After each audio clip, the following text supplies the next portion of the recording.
بسم اللہ الرحمن الرحیم۔ مولا علی کرم اللہ وجہہ کوفہ کی مسجد میں تشریف فرما تھے۔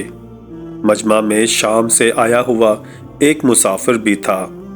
نہایت ادب سے کھڑا ہوا اور عرض کی، اے امیر المومنین، مجھے کچھ سوالات میں تشویش ہے۔ میں آج یہاں آپ کی موجودگی کا سن کر آپ سے چند سوالوں کے بارے میں جاننے آیا ہوں۔ میں آپ سے ان کے متعلق درست معلومات چاہتا ہوں۔ مولا علی فرمانے لگے، اگر تم سوالات پوچھنا چاہتے ہو تو پوچھو، اگر ضد بازی یا بحث کا ارادہ رکھتے ہو تو محفل کے آداب کو دیکھو اور خاموشی سے بیٹھ جاؤ۔ یہ مکالمہ سن کر ہجوم میں لوگ بھی آپ کی جانب متوجہ ہوئے۔ اس شخص نے مولا علی سے سوالات کا آغاز کیا اور کہا، اے امیر المومنین، مجھے یہ بتائیں کہ تخلیق کائنات میں اللہ نے سب سے پہلے کس کی تخلیق کی؟ تو آپ کرم اللہ وجہہ فرمانے لگے، اللہ نے سب سے پہلے نور کو پیدا کیا۔ اس نے سوال کیا، اللہ نے زمین و آسمان اور پہاڑوں کو کس چیز سے بنایا؟ تو آپ کرم اللہ وجہہ نے فرمایا، اللہ نے آسمانوں کو پانی کی بخارات سے اور زمین کو پانی کی جھاگ اور پہاڑوں کو پانی کی موجوں سے بنایا۔ پھر اس نے سوال کیا کہ مکہ کو ام القریٰ کیوں کہا جاتا ہے؟ آپ نے فرمایا، ام القریٰ یعنی ہر ترتیب کی ماں، کیونکہ زمین کی ہر چیز اس کے نیچے سے بچھائی گئی، اسی لیے عرب کے شہر مکہ جہاں بیت اللہ شریف ہے اسے ام القریٰ کہا جاتا ہے۔ اس آدمی نے اگلا سوال کیا، زمین کے اوپر کے آسمان کو کس چیز سے پیدا کیا گیا؟ آپ نے جواب دیا، رکی ہوئی فوج سے۔ پھر اس نے عرض کی، اے امیر المومنین، سورج اور چاند کا طول و عرض کتنا ہے؟ آپ نے جواب دیا، 900 فرسخ ضرب 900 فرسخ۔ فرسخ فارسی زبان کا لفظ ہے۔ ایک فرسخ میں 10 کلومیٹر لمبائی گنی جاتی ہے۔ اس نے اگلا سوال کیا کہ ستارے کا طول و عرض کتنا ہے؟ آپ نے جواب دیا، 12 فرسخ ضرب 12 فرسخ۔ اس اجنبی نے نہایت ادب سے درخواست کی کہ اے امیر المومنین، جیسا کہ قرآن میں 7 آسمانوں کا ذکر آیا، آپ ہمیں ان 7 آسمانوں کے نام اور ان کے رنگ بیان کر دیجئے۔ تو آپ کرم اللہ وجہہ نے فرمایا، جو آسمان زمین کے اوپر ہے اس کا نام رفیع ہے اور وہ پانی، بخارات اور دھول سے بنا ہوا ہے۔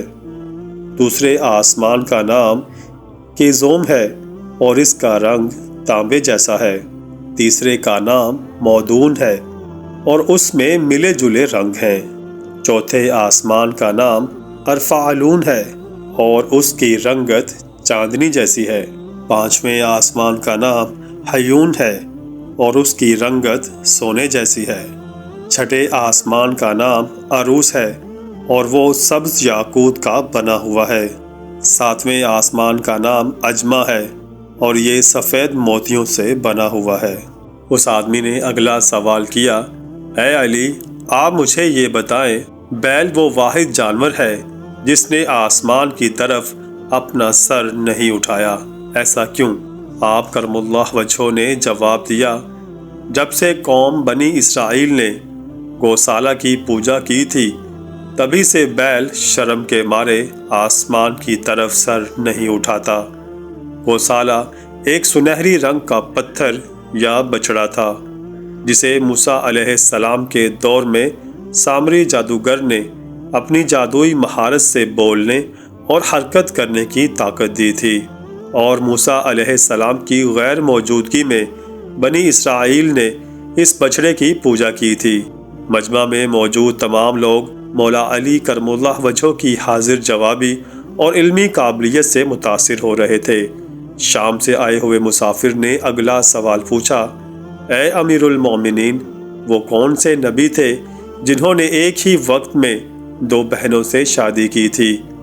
آپ رضی اللہ تعالی عنہ فرمانے لگے، وہ یعقوب بن اسحاق علیہ السلام تھے انہوں نے ایک ہی دن ایک ہی وقت میں 2 سگی بہنوں لیا اور راحیل سے نکاح کیا تھا، لیکن اس کے بعد اللہ نے بیک وقت دونوں بہنوں سے نکاح کو اسلام میں حرام قرار دے دیا۔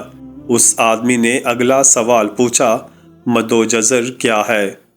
آپ نے جواب دیا، اللہ نے سمندروں پر ایک فرشتہ مقرر کر رکھا ہے، جب وہ سمندر کے پانی میں اپنا پاؤں رکھتا ہے تو مد پیدا ہوتا ہے، اور جب نکالتا ہے تو جزر۔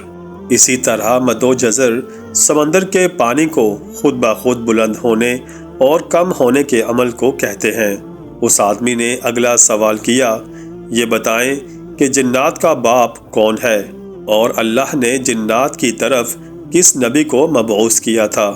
مولا علی کرم اللہ وجہہ فرمانے لگے، جنات کے جد اعلیٰ کا نام شمان ہے، اور اسے اللہ نے آگ کے شعلے سے پیدا کیا تھا، اور اللہ نے جنات کی طرف ایک نبی کو مبعوث فرمایا تھا جس کا اسم گرامی یوسف تھا، جنہوں نے جنات کو اللہ پاک کی عبادت کی دعوت دی، لیکن انہوں نے اسی نبی کو قتل کر دیا۔ اس شخص نے دوبارہ دریافت کیا، ابلیس کا آسمانوں میں کیا نام تھا؟ مولا علی کرم اللہ وجہہ فرمانے لگے، دیاہا۔ پھر اس نے پوچھا کہ آدم علیہ السلام کا نام آدم کیوں رکھا گیا، اور انہوں نے کتنی عمر پائی؟ تو آپ کرم اللہ وجہہ فرمانے لگے، کیونکہ وہ عدیم ارض یعنی نایاب زمین کی کھال سے بنائے گئے تھے، اسی لیے ان کا نام آدم رکھا، اور 900 سال عمر پائی۔ اس نے سوال کیا، میراث میں مرد کے 2 جبکہ عورت کا 1 حصہ رکھا گیا ہے، جبکہ اسلام تو مساوات کا حکم دیتا ہے۔ تو آپ نے جواب دیا، جنت میں حضرت حوا علیہ السلام نے جو خوشہ اٹھایا تھا اس پر گندم کے 3 دانے تھے، انہوں نے خود 1 رکھا، جبکہ آدم علیہ السلام کو 2 دیے۔ چونکہ وہ ہمارے جد ہیں، اسی لیے اسی نسبت سے وراثت میں مرد کے 2 اور عورت کا 1 حصہ مقرر ہوا۔ اس نے پوچھا، مخدوم کون سے نبی پیدا ہوئے؟ آپ رضی اللہ تعالیٰ عنہ نے فرمایا، اللہ نے آدم علیہ السلام، ان کے بیٹے شیش علیہ السلام، حضرت ادریس علیہ السلام، سان بن نوح علیہ السلام، حضرت داؤد علیہ السلام، حضرت سلیمان علیہ السلام، حضرت لوط علیہ السلام، حضرت اسماعیل علیہ السلام، حضرت موسیٰ علیہ السلام، حضرت عیسیٰ علیہ السلام، اور حضرت محمد صلی اللہ علیہ وآلہ وسلم کو مخدوم پیدا فرمایا۔ اس شخص نے دریافت کیا، روئے عرض پر شعر سب سے پہلے کس نبی نے عرض کیے؟ مولا علی کرم اللہ وجہہ نے فرمایا، حضرت آدم علیہ السلام نے۔ جب حضرت آدم علیہ السلام زمین پر اتارے گئے اور انہوں نے ہر طرف زمین کی خاک اور وسعت اور ہوا کو دیکھا، اور پھر جب شیطان کے وسوسے کی وجہ سے قابیل نے حابیل کو قتل کیا، تو آدم علیہ السلام نے شدید غم میں یہ اشعار کہے، جن کا ترجمہ ہے، اور ان کے رہنے والے بدل گئے، اور زمین کا چہرہ خراب اور گرد آلود ہو چکا ہے، رنگ و ذائقہ رکھنے والی چیز بدل گئی، اور سورج چہرے کی بشاشت مانند پڑ گئی۔ میں اپنے طور و حیات کو باعث غم سمجھتا ہوں، اور کیا زندگی کے خاتمے کی وجہ سے مجھے چین مل سکے گا؟ میں آنسو آخر کیوں نہ بہاؤں؟ حابیل قبر میں دفن ہو چکا، اور قابیل نے اپنے بھائی کو قتل کر دیا۔ ہائے غم و حسد، سانولا سلونا بیٹا گم ہو گیا۔ یہ بات سن کر سبھی حاضرین خاموش ہو گئے۔ پھر وہ شام کا شخص بولا، اے امیر المومنین، حضرت آدم علیہ السلام جنت سے نکالے جانے کے غم میں کتنا عرصہ روئے؟ تو آپ نے فرمایا، آپ 100 سال تک روتے رہے۔ شامی شخص نے پھر سوال کیا، کفر کی ابتدا کس نے کی، اور پہلا کفر کس نے کیا؟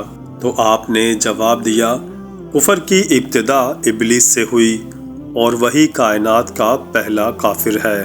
اور پھر اس شخص نے آخری سوال کیا، حضرت نوح علیہ السلام کا اصل نام کیا تھا، اور ان کی کشتی کا طول و عرض کتنا تھا؟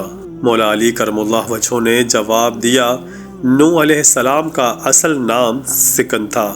انہیں نوح علیہ السلام کہنے کا سبب یہ تھا کہ انہوں نے 950 برس تک قوم پر نوحہ کیا تھا اور ان کی کشتی کا طول 800 ہاتھ اور عرض 500 ہاتھ اور سطح زمین سے اس کی بلندی 80 ہاتھ تھی۔